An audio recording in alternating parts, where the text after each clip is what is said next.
Bonjour, merci de nous retrouver sur cette nouvelle édition du Plateau Sian. On va parler aujourd'hui VAE, on va parler formation et formation continue. Et pour en parler avec nous, nos 4 invités, on va commencer tout au bout de la table, là plus loin de moi. Présentez-vous. Bonjour, je m'appelle Danielle Hurel, je suis responsable qualité dans un bureau d'études à Airbus. Bonjour, Mike Volta, je suis consultant en aéronautique et j'ai fait la formation VAE avec l'ENIT de 2017 à 2019. On va en parler. Bonjour, Josette Reynaud, je suis donc élue au comité d'établissement Airbus Opération et je suis à ce titre présidente de la commission formation du CE et du CCE. Donc bonjour, Philippe Clermont, je suis le responsable de la formation continue à l'ENI et donc j'anime les différents dispositifs proposés par l'école. Alors Philippe, gardez la parole, on va détailler un peu tout ça, mais tout d'abord l'ENI, vous êtes à Tarbes, qu'est-ce que c'est ? Oui, donc l'ENI c'est une école qui a un peu plus de 60 ans et donc qui forme en 5 ans des ingénieurs généralistes orientés génie méca, génie industriel. Donc il y a de la formation initiale, oui. Et là on parle formation continue, et notamment la VAE. La VAE, c'est la validation des acquis de l'expérience. Alors c'est tout simple, on remplit un dossier, on a un diplôme, c'est ça ? Pas vraiment. Donc effectivement, il faut remplir un dossier, mais cette VAE elle se fait en 3 phases. Donc tout d'abord, l'ENI est partenaire du CRIVA. Donc le CRIVA, c'est le centre régional inter-école de validation des acquis. Et c'est une structure qui rassemble 9 écoles d'ingénieurs de Midi-Pyrénées. Donc on va retrouver l'INSA, les comptes des mines d'Albi, les 3 écoles de l'INP, l'ENAC, les IAE. Et donc là, les candidats, ils sont accueillis, conseillés et ils font un dossier de candidature.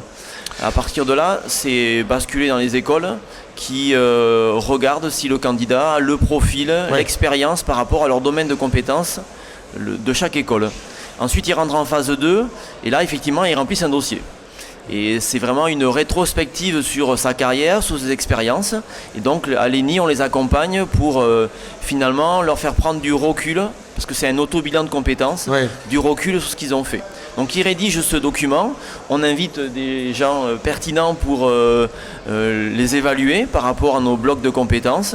Et la particularité de l'ENI, c'est qu'on met en place une phase 3, donc une phase où on va donner une compétence complémentaire.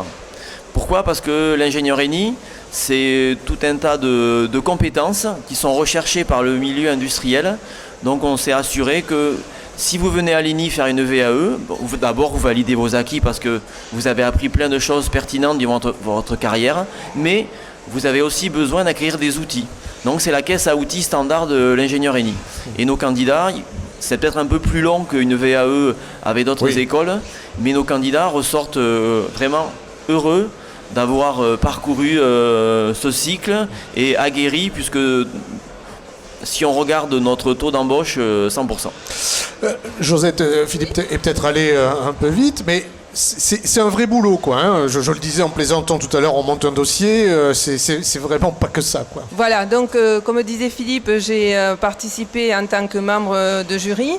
Et je tiens vraiment à féliciter l'école et même les candidats qui sont passés au moment où donc, j'ai fait ce jury.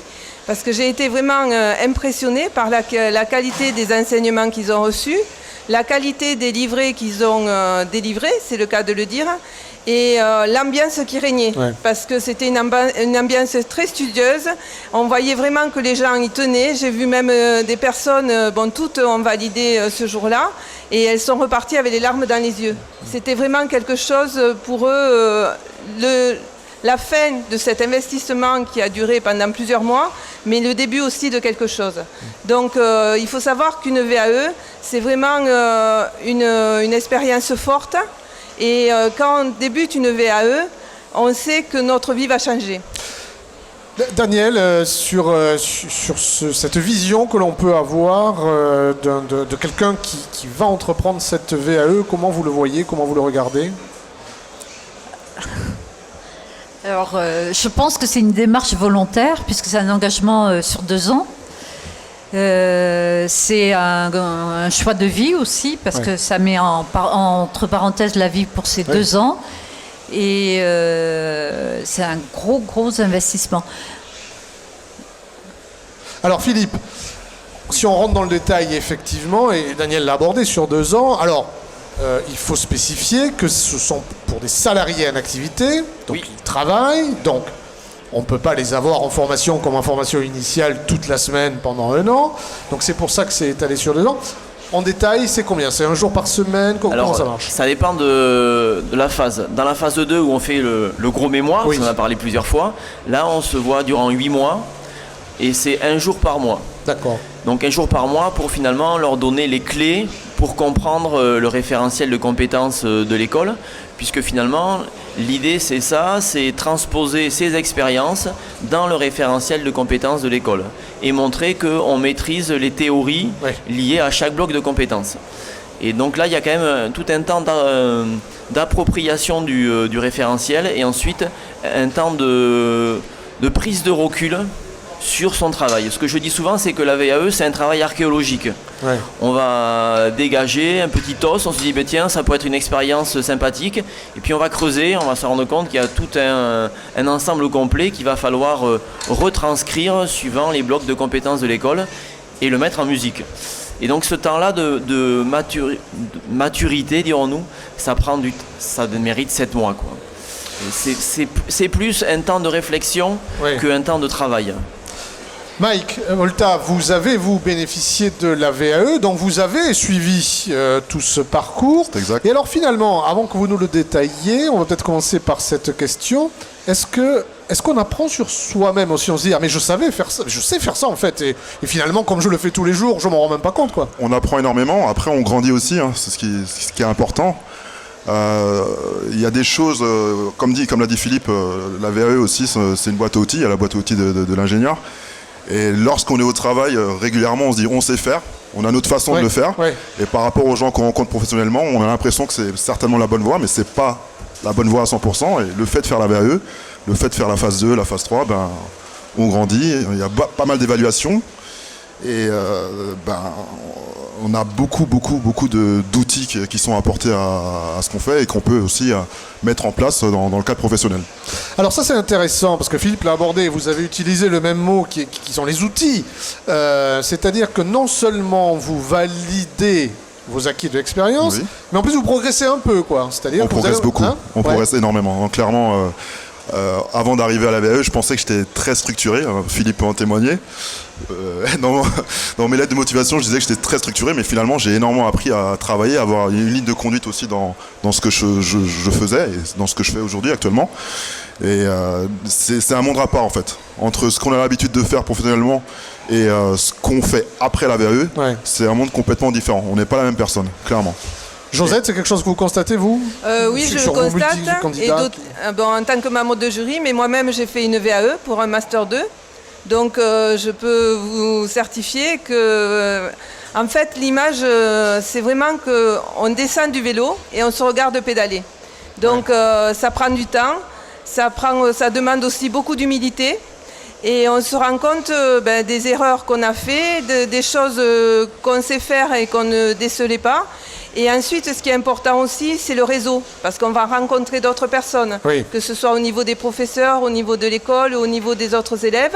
Et c'est un dispositif aussi qui marche par rapport à l'entraide. Si on n'est pas accompagné, c'est très compliqué. Entraide pendant la VAE, mais aussi autour de la VAE, par les collègues de travail, mais aussi par la famille, qui est embarquée aussi dans ce dispositif.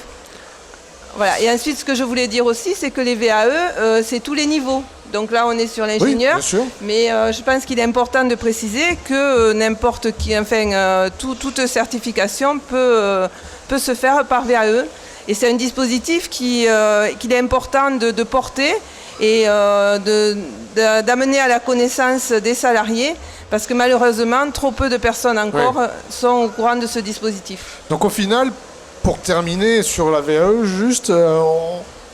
On y va peut-être pour avoir un diplôme, une feuille, et on ressort avec beaucoup plus?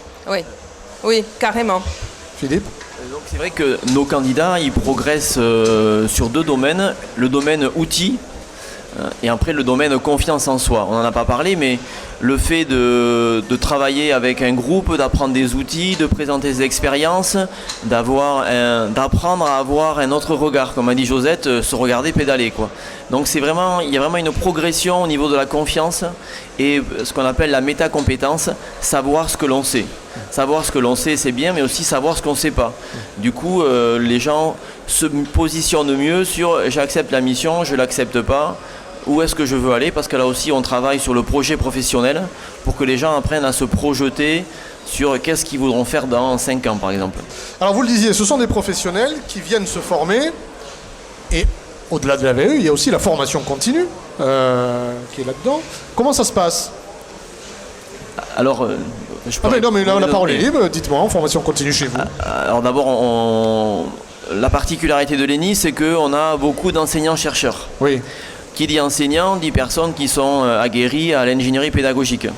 Et qui dit chercheur, dit personnes qui se mettent à jour, qui font de la veille, qui sont créatifs, c'est de nouvelles méthodes, de nouvelles actions, de nouveaux outils.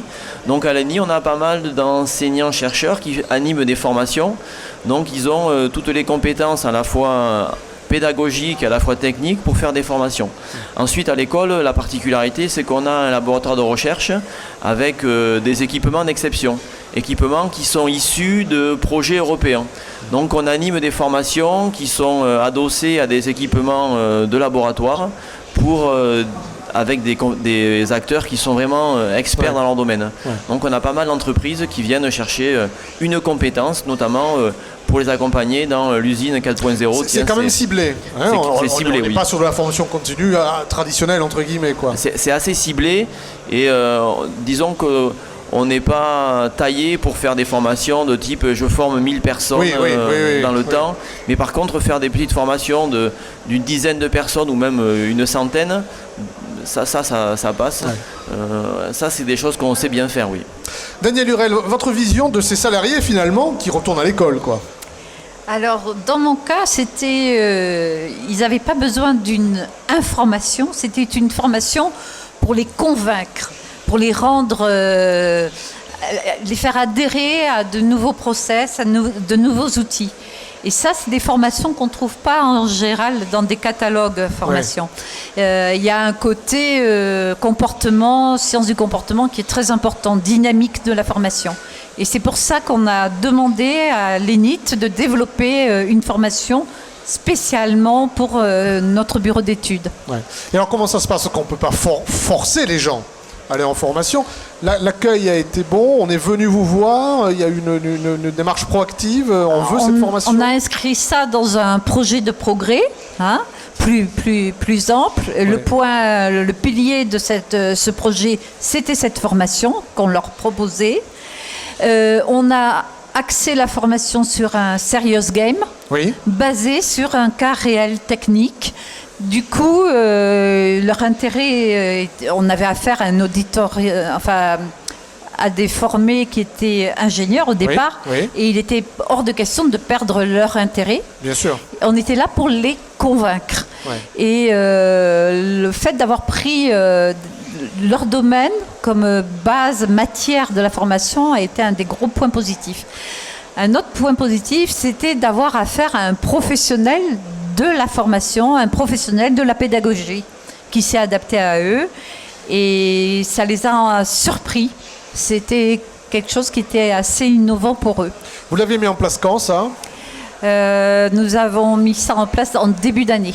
D'accord, donc on ne peut pas encore avoir un premier bilan, mais vous avez des remontées déjà? Si, parce que maintenant, cet outil qu'ils devaient utiliser, on a mis en place des indicateurs pour voir s'il y avait plus de cas d'utilisation, et au contraire même, ils sont de plus en plus demandeurs.